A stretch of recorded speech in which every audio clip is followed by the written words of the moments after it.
Daddy daddy की बात कर रहे हैं। इनके परम पूजनीय पिताजी के आका ही जाकर कह रहे हैं ना परिवारवाद का सफाया किया है, तो सवाल पूछना तो बनता है ना। आका जी कह रहे हैं। वैभव गहलोत, देखिए ऐसा है अंजना जी, मैं अभी तक मैंने प्रधानमंत्री के लिए या इनकी पार्टी के लिए अपशब्द नहीं बोले थे, लेकिन इन्होंने 2 बार मेरे नेता के लिए अपशब्द बोले। तो भाई फेकू महाराज और झासाराम जिसके शिष्य आप यहां बनकर आए हैं, दुनिया देख रही है क्या लपा फेंक रहे हैं। पता आपको नीरज चोपड़ा को क्यों हटाया स्टेज से? लोगों ने बोला तुमसे बड़ा फेंकने वाला आ गया है, तो तुम साइड हो जाओ, मोदी जी फेंकेंगे। तो उनको लगा भाला फेंकेंगे, अरे जबानी जमा खर्च फेंकेंगे, इसलिए हटा दिए गए। अब एक बात सुनिए, ये रायते की बात कर रहे हैं। अरे प्रभु, दही खाना बड़ा मुश्किल है, उस पर भी जीएसटी लगा दिया आपने आटे के साथ, याद है ना, पता है ना। रायता कौन फैला सकता है, दही खाना दूभर है। लेकिन आज जब फेंकने की बात पर चली पड़े हैं और बच्चों की बात होनी चाहिए, फेंकने का बच्चों एक आपको मैं नमूना यहां दिखाऊंगी। ये बिल्कुल सपाट जमीन आपको दिख रही है, दूर दूर तक बंजर जमीन। आपको पता है जो आपको नहीं दिख रहा है, यहां पर मदुरई का एम्स 95% बन चुका है। नड्डा जी फेंक रहे थे, नड्डा जी ये कहकर आए 95% एम्स बढ़ गया। हमारे बंदे ने जाकर देखा तो ये बैरन जमीन नजर आई, सफेद सपाट जमीन जहां पर कुछ भी नहीं था। ये फेंकने की बात है। और फेंकने के बारे में आप लोगों के विषय में एक बात बता दूं, आज सुबह हम लोग तो आईना दिखाते रहते हैं, ऐसे ही बदतमीजी करके सेंट्रल क्या कॉमेडी सेंट्रल चलाते हैं। आज तो आरबीआई चपा मार मार के आईना दिखा रहा है। आरबीआई ने क्या किया, रेपो रेट बढ़ा दिया, मतलब महंगाई पर आईना दिखाया। और आरबीआई ने क्या किया, कहा ग्रोथ कम होगी, लोन महंगा होगा, ईएमआई महंगी होगी, ग्रोथ कम होगी तो मतलब नौकरी कम बनेगी और आय कम होगी। उस पर क्या मुंह में दही जम गया, जिस दही पर जीएसटी लगा था वो मुंह में जमा लिया इन लोगों ने। कुछ सवाल ले लेते हैं। मैम मेरा सवाल है बीजेपी सरकार से, ये सारे मुद्दे पे बात करते हैं और ये महंगाई और बेरोजगारी पे बात क्यों? पूछिए सवाल, आप पूछिए बहन। सर मेरा सवाल ये है कि आप जैसे कि एजुकेशन आप वो कर रहे हैं, तो आप एजुकेशन पे क्यों नहीं ध्यान देते हैं? हमारे युवा यहाँ पे बेरोजगार बैठे हैं, यहाँ पे आप उन पर ध्यान क्यों नहीं देते हैं? जवाब दीजिए। एक से मैं 2-3 सवाल ले लूं, फिर आपके साथ सवाल सुप्रिया जी से। शशि थरूर जी ने एक मैनिफेस्टो जारी किया आज कि अगर वो अध्यक्ष बनते हैं कांग्रेस के तो वो केंद्रीकरण खत्म करना चाहते हैं। अगर वो अध्यक्ष बनेंगे तो क्या वो अपने शब्दों पर उतर पाएंगे कि नहीं? ठीक है, क्या कहेंगे अपने शब्दों पे उतर पाएंगे नहीं? क्या डिसेंट्रलाइजेशन पॉसिबल भी है कांग्रेस में? ठीक है, मेरा सवाल कांग्रेस पार्टी से है कि राजस्थान के मुख्यमंत्री अशोक गहलोत जी सचिन पायलट के मुख्यमंत्री बनने के खिलाफ क्यों हैं, जबकि वहाँ की पूरी जनता, सोनिया गांधी सब उनके साथ हैं? ठीक है, मेरा सवाल बीजेपी से है। जब कांग्रेस में कुछ भी होता है तो आप लोग बवाल मचा देते हैं, लेकिन जब महंगाई और बेरोजगारी पे सवाल आता है तो आप हरा लाल और पीला करने लगते हैं। क्या हुआ हरा लाल पीला? जैसे कि हिंदू मुस्लिम। अच्छा, ओहो, वाह वाह वाह। मेरा एक बहुत ही सिंपल सा सवाल है। कांग्रेस का ये जो इलेक्शन होने वाला है, इस बार इस कांग्रेस के इलेक्शन से एक नया रिवाइवल, एक नया जन्म होगा, एक तरीके से हम कह सकते हैं। तो क्या आपको नहीं लगता कांग्रेस का ये जो नया जन्म हो रहा है, जो नया फेज हम कह सकते हैं होगा, एक युवा चेहरे को होना चाहिए 80 साल के खड़गे जी के अलावा?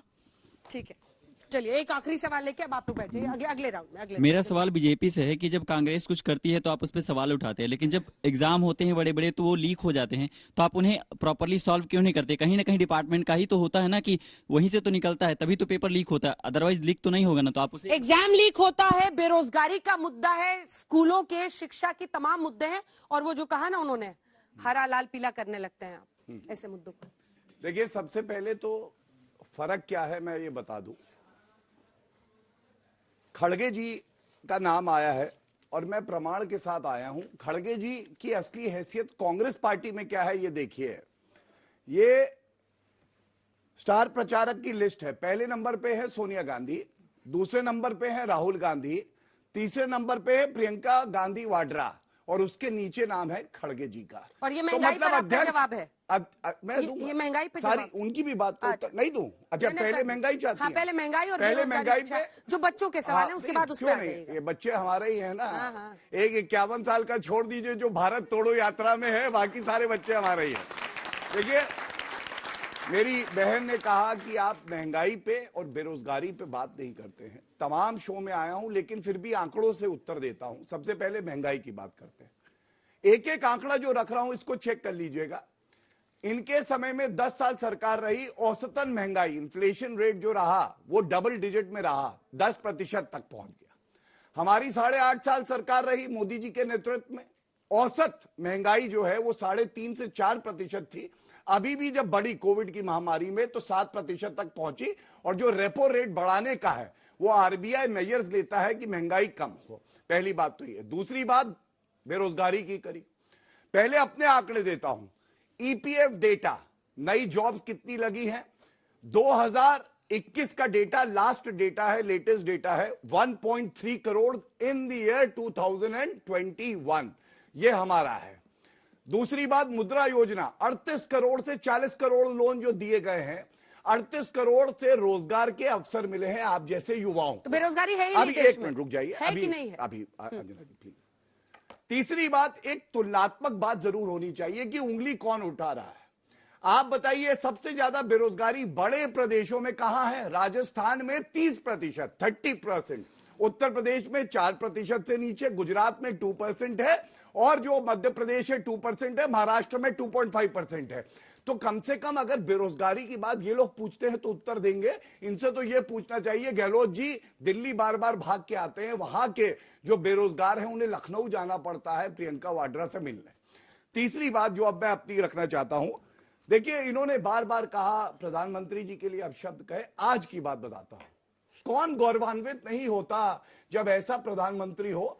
उनका कारवा जा रहा था, एक एम्बुलेंस निकलनी थी, उन्होंने अपना कारवा रोक दिया, पहले वो एम्बुलेंस गई, और इंसान की जान की कीमत क्या होती है ये ऐसा प्रधानमंत्री जानता है। ऐसा प्रधानमंत्री नहीं जानेगा जिसका जमाई रॉबर्ट वाड्रा भारत का जमाई बना दिया गया था। आप एयरपोर्ट जाते होंगे, याद करिए कि सारे पदों से नाम थे जिनकी जो है फ्रिस्किंग नहीं होगी, एक नाम नीचे था, रॉबर्ट वाड्रा। ये होता है वीवीआईपी कल्चर, ये फर्क है भाजपा में और कांग्रेस पार्टी में।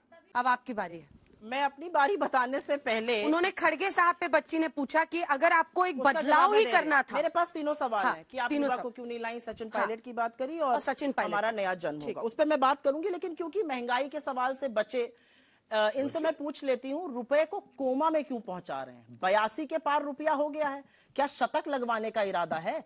और टूटते रुपए का क्या मतलब होता है कि महंगाई और बढ़ रही है। आरबीआई ने क्यों रेपो रेट बढ़ाया है? क्योंकि महंगाई बढ़ रही है और रुपया टूट रहा है। जो रुपया 58 रुपए प्रति डॉलर पे मोदी जी को मिला था, आज 82 के पार है, 24 रुपया बढ़ा दी। और मोदी जी क्या कहते थे? जैसे जैसे रुपया गिरता है मित्रों, प्रधानमंत्री की आबरू गिरती जाती है। किस पाताल लोक में प्रधानमंत्री मोदी जी की आबरू है? मैं तो ये पेट्रोल की तो सेंचुरी मारी दी आपने। अरे अभी रुपए की भी मरवाएंगे, डॉलर देखिए आप। रुपए रुपए की भी सेंचुरी ठीक है, मरवाएंगे। इसके बाद बोल आएंगे। रहे, नहीं बोलना एक मिनट, चाहिए। मैं इसके बाद। हाँ, रुपए की बात कर ली। अब ये इन्होंने कुछ बोला फिर से मेरे नेता के लिए, मैं जबरदस्ती इनको फेंकू झासाराम। मुझे लगता है सुपारी लेके आते हैं मोदी जी को गाली खिलवाने के लिए। सुपारी? हम तो कहते अच्छा, नहीं, एक बार आपके दुकान है सुपारी की? अच्छा शांत अच्छा, रहिए। राहुल गांधी बैठते अब मैं बताती हूँ, खाओगे? इनको- मैं चूना ऐसा लगाऊंगा कांग्रेस पार्टी मिलेगी नहीं, वही पनवाड़ी है। ऐसा चूना लगाऊंगा पूरी कांग्रेस पार्टी ढूंढेंगे, माइक्रोस्कोप से नहीं मिलेगी। सुप्रिया जी, चूना आपकी थाली, दूसरी अरे थाली, चलिए, थाली का जवाब बैंगन दीजिए, बन के मैं नहीं बीच में लगाया नहीं बोला जाता है। जाता, अपनी चूना बात जो है वो रखिए। सिद्धांतों पर मुझे लगाया ऐसा जाता है, लग लगा रहा है नहीं कि आप सकते। यही करने आई शांत हैं। रहिए, हाँ। फेंकू और झासाराम जैसी बातें यहाँ के फेंका मत अभी करिए, दिया, फेंकने में देखिए, कौन याद जनता ने है? ताली बजाई अब थी आपको ना। मैं बताती हूँ, एक सेकंड, मोदी गौरव जी, को गौरव जी, राहुल गौरव गांधी जी, का फर्क जब गौरव बताया। जी, रुपया प्लीज। 82 के पार है, पेट्रोल 100 पर है। मोदी जी को लगता है यहां पर भी एक इवेंट करा दो, रुपए का भी शतक लगा दो। समझ नहीं रहे मैं। लेकिन आपका जवाब देने से पहले यहां पर बहुत सारी लड़कियां बैठी और लड़के बैठे, यंग लोग हैं। ये एक तस्वीर है, ये स्मृति ईरानी जी ने अपने इंस्टाग्राम पर 5 दिन पहले शाम को एक तस्वीर डाली थी, और ये उनकी रसोई की तस्वीर है। गृहिणी के रूप में यहां पर खड़ी है और पूछ रही है व्हाट्स कुकिंग। इसमें किसी को कोई आपत्ति नहीं होनी चाहिए। मुझे लगता है कोई भी अपनी रसोई की फोटो डालकर पूछ सकता है, हम लोग भी अपने इंस्टाग्राम पे डाल के पूछते हैं व्हाट्स कुकिंग। लेकिन मुझे इस पर बड़ी आपत्ति है, और पता है क्यों है?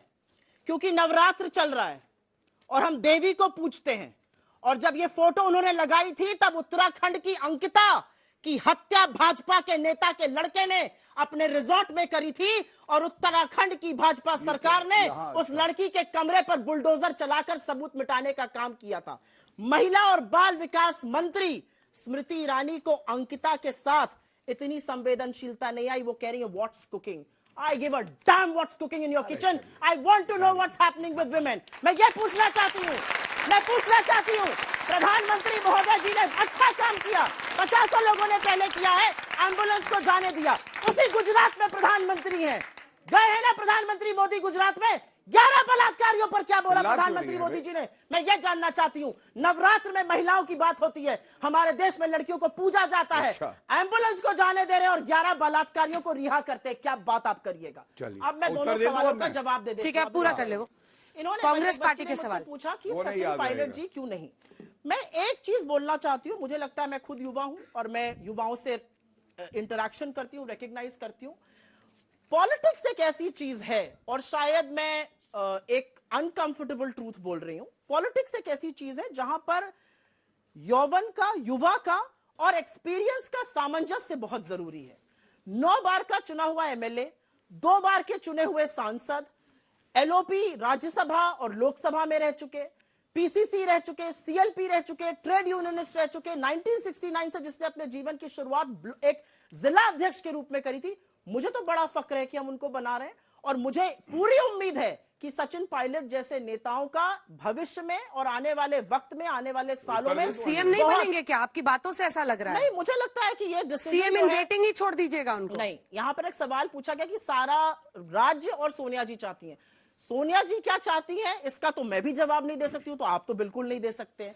लेकिन हां, राज्य क्या चाहता है ये मैं आपको बता सकती हूं। अगर 92 एमएलएज उनके पक्ष में नहीं थे तो इसलिए नेतृत्व ने उनको नहीं बनाया, और मुझे लगता है कि 92 एमएलएज रिप्रेजेंट करते हैं उस जनता को जिन्होंने उनको चुनकर भेजा चलिए अंजना है। जी। इसमें तो कोई गलत बात नहीं है। अब इनकी तरह नहीं रातों रात हम 3 बार उत्तराखंड का मुख्यमंत्री बदल दे, 2 बार गुजरात का कठपुतली की तरह बदल दे। अभी मैं देख रही थी 5 बजे के शो में, आपने शायद इन्हीं बच्चों से पूछा था गुजरात के मुख्यमंत्री का नाम, किसी को पता नहीं था। ये इनके शासन की असलियत है। ठीक।